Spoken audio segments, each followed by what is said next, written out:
Okay, since we are on common fraction and we are adding the common fractions, okay? Let's say I'm adding two fractions. Let's say I have 7 over 2 plus 3 over 4.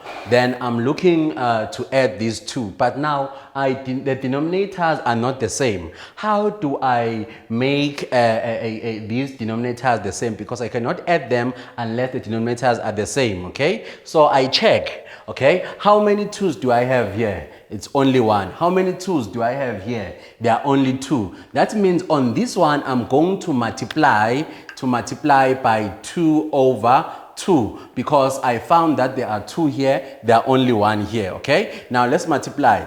2 multiplied by 7 will give us a what? A 14, okay? Then 2 multiplied by 2 will give us a what? A 4. Then plus. Then here we are having 3 over 4, okay? Now, since it's like this, now the denominator is the same. That means I'm going to take one denominator and add the numerators. That means it will be 14 plus 3, it's all over what? 4. What is 14 plus 3? It will give us a what? A 17 over 4. That is our final answer.